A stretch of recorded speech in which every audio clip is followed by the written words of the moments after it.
And good evening, everybody. This is Michael Filighera. I'm with logicalsignals.com and also tradershelpingtraders.com. And this is the Elliott wave update for the S&P 500 for Wednesday, September 15th, 2021.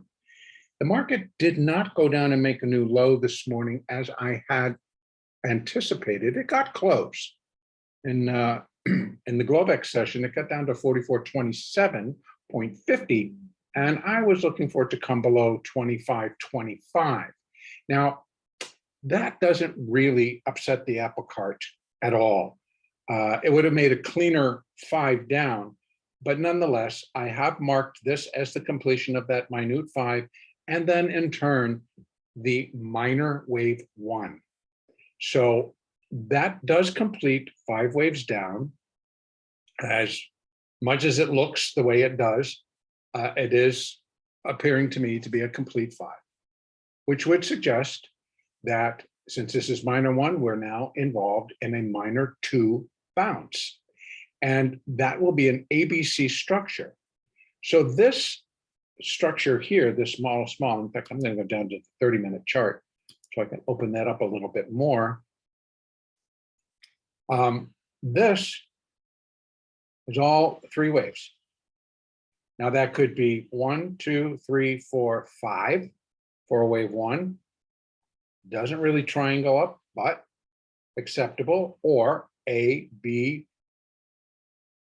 let's see, A, B, C. And that would make it an A wave, and this would be the B wave. And in turn, that then starts a C wave up. Or 1, 2, and this is 3. I'm not favoring that one. I'm favoring more that what we're going to get is this is A, this is B, and that's 1, 2, I could say 3, 4, 5, which would complete it. But I don't feel that that's the case. I'm going to be more comfortable with 1, 2, 3, and then we get a 4, and then we still got 1 additional rally, which might take us up to 79, which would be next resistance.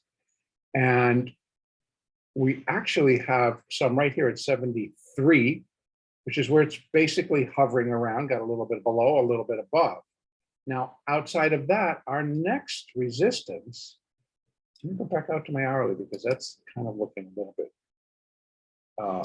strange. So I have to figure out what we put in. Those aren't going to work anymore. That's the larger. Excuse me. Let me take those off and put on some different ones. So we'll go from that high down to that low, and that'll tell us where we should be getting our wave 2. All right, back down to the 30. So we reached 382, which sat at 72.50, we'll call it. Our next one up is the 50% retracement. Also for a wave 2, not uncommon. It's pretty common actually. And that will come in at 44.87. And then we have one more, 618, also very common, up at 45.01. So it could really give the premise that everyone thinks, okay, declines are over, we're now going up, and we're the rally's back on. And that's the deceptive nature of corrective waves, particularly wave 2. A second wave can and does often retrace at least 62%, if not 70%, and possibly even as high as equaling the entire sequence. And if that's the case, well, then we're heading up basically almost close to the high. So unfortunately, this stays the count, and we can put in an alternate view, and that would just be taking us back to where this completed minute 4, we're in a minute 5 advance up to new highs. But I gave you my reasons for changing the count yesterday. Those remain valid today. In fact, we continue to see rejection. This one, no, the market did not reject it at all. In fact, it participated wholeheartedly in pushing this up. And again, what got it started was Microsoft really basically staying higher all day. And then eventually the NASDAQ joined the party, and the rest of the five or the major stocks that participate in the NASDAQ being pushed up strongly jumped into action. And that was Amazon. Apple, not so much, but it was Amazon, it was Google and Intel and Microsoft and NVIDIA and Netflix, a very small amount. And then Tesla finally joined the party at the end of the day. Now, that being said, I would expect that in a wave two advance or a wave two corrective move. Because there's still, we have to remember that we are really topping in a process that has been underway for several months. So for the market and all of its participants to be convinced that the tops are in and we are now going down is going to take some time. So we still have a very large mentality out there of we buy the dips. And so they all were sitting, waiting, basically, you could think. And that once they started to break, they all jumped back in. They all came running, buy me, buy me, buy me. And that was pretty apparent when we saw just wave after wave of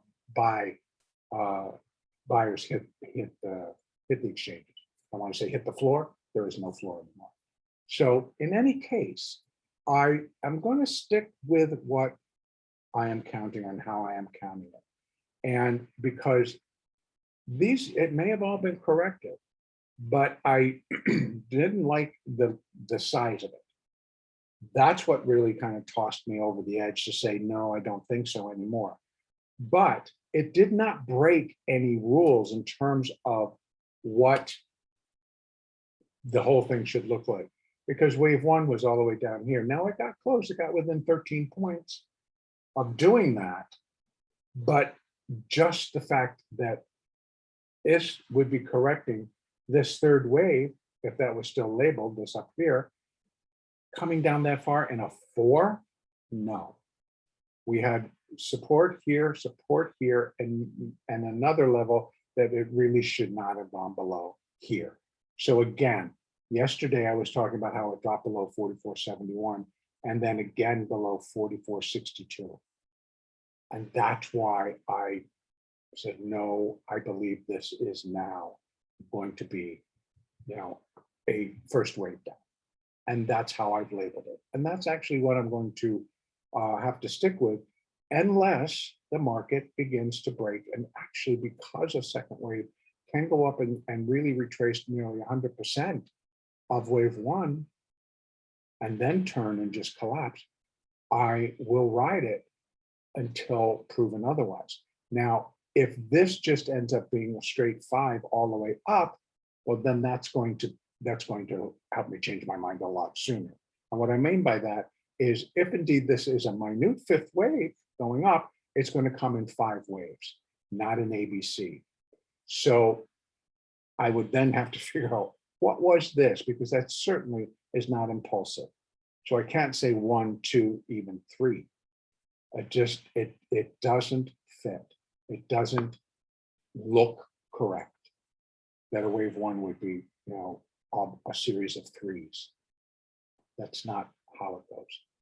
But I am going to leave this in as A, B, and we're working a C wave. The C wave may have additional upside. Again, we have 44.82, we'll call it, which is where the 200 intersects. And then we have 87, and then we have 45.01, 45.02. And I believe that should contain it. And again, then the market would be expected. My expectations would be that it will roll over and begin a third wave down. Now, these all have to also fit characteristically. So wave 1, it does characteristically, if we really look at the characteristics of a wave 1, it's coming off of a major rally that's taken years to get here. So it's going to be sloppy. It's going to just appear to be, battling its way all the way down. And that's pretty much what it did. So that structure fits. The wave 2, also would fit to go up nearly, go back above 4,500. That would fit because we have this whole thing and say, oh, it was just a pullback, it was a dip, we bought the dip, and now look, we're in such a great position, the market is rallying again. So that's where we're kind of getting into the deceptive parts, and also just how this long-term topping process plays out. Again, it's going to take some time to roll everybody's thoughts from we buy the dips because there is no downside, there's no danger, we're just going to go up, up, and up, to, oh, we are going to go down, we are at that point. And unfortunately, quite often, that doesn't come until the third wave. Once that third wave can begin, we reach the 3 of 3 stage, and that's often referred to as the point of recognition. That's the point where market investors, participants realize, oh, we are going down. Or in inverse, if it was during the bull phase, oh, we are going up. And what I can show you is here. This was the point of recognition. From there all the way up to there. That was the 3 of 3. And in fact, the way I'd labeled it before, it actually was quite extended. And it may go back to that count. So I can't deny that that is not a possibility, because it is. But for right now, that is a 3 of 3 move on the way up. Because don't forget, this was the end of the fourth wave correction. So up to that point, the market was feeling, oh, we're going down, we're going down. And then suddenly it just stops, it blasts, and then it blasts in the third. And so those were very powerful rallies. And many of you were there trading them right along with me. And they were powerful, and you could not get in the way. And if you did, you got rolled over like a steamroller, and it just flattened your position, it flattened your account, and many times blew you out.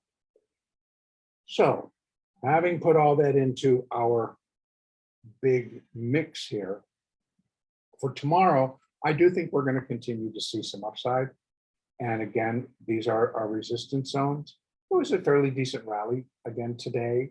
And the market ended up 42. That's pretty strong. The Dow putting on 275, even the NASDAQ caught the wind at the end of the day and ended up 128.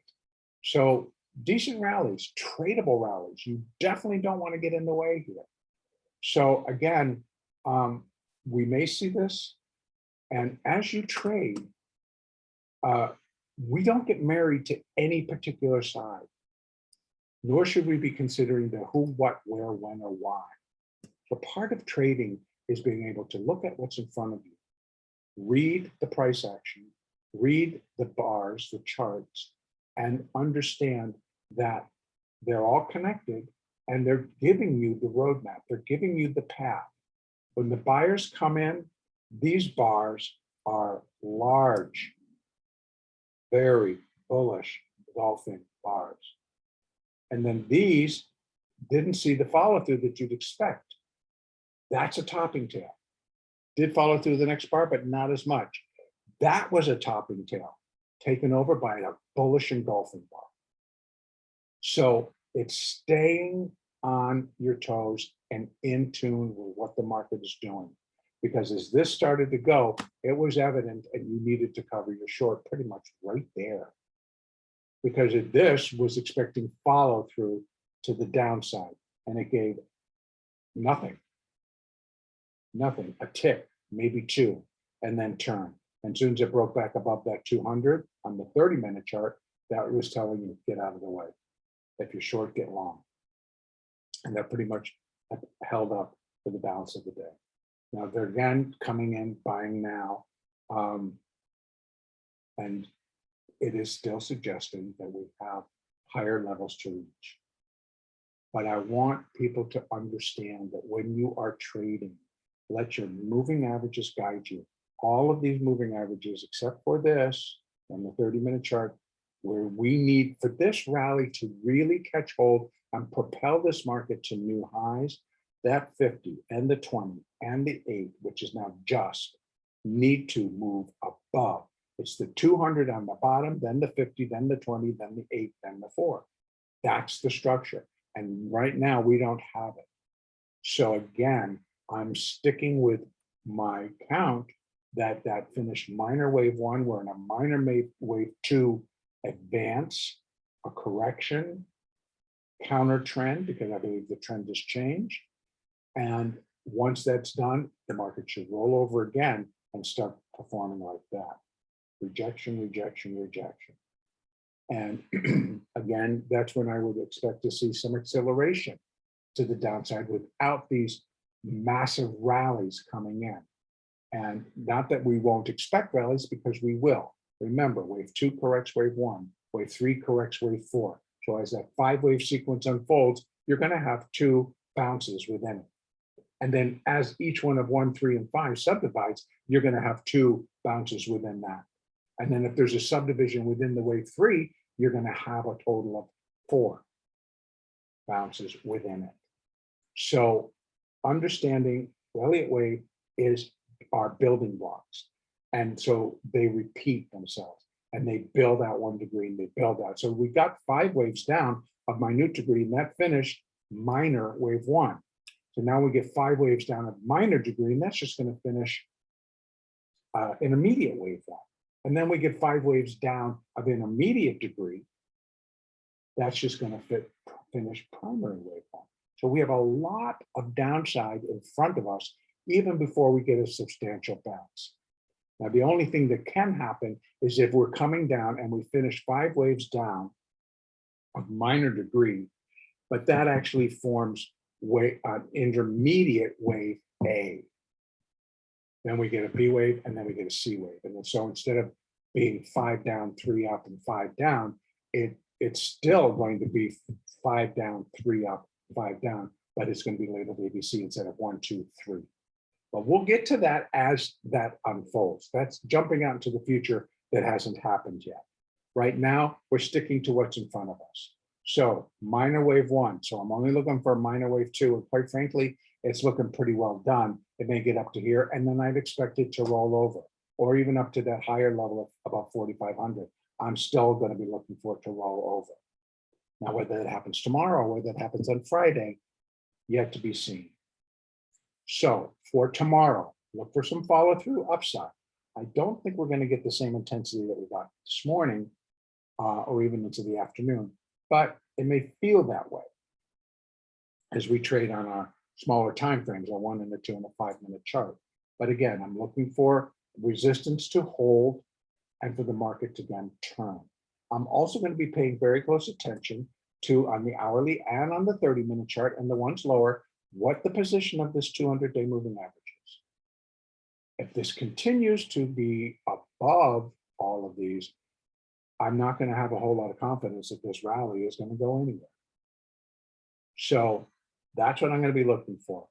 Now, downside, these are our support levels coming back off, our moving averages, and then that, and then 44.25. And then I'd have to move back out to what I put up previously. And I'll do that now, but it's going to actually plug up the chart, but I'll put it there. It should come out a little bit more to the left. So that would be here. So as the market goes up, when it comes back down, here we still continue to have support, depending on however where it goes, at this 44.72 area. Then we have it at 44.48, 44.25, 24, which is this low. And then we have 44.06, and then it breaks. We should find some here at this low at 43.71. But ultimately, this is what I'm looking for, 43.47 to complete possibly wave 3. And then we get a 4th wave, and then I can start moving out our support levels. But right now, I'm only covering support levels between the low of wave 4 and the high of wave 5. But this is where I'm going to leave it for right now. Now, tomorrow, additional upside, followed by a start of the next wave down. Whether that all comes in tomorrow or not, I don't know. It could be a very slow day. It could be an inside day, as we just kind of hold and digest what we've done so far. So I'm going to leave it right now. The next update will be on Thursday, the 16th.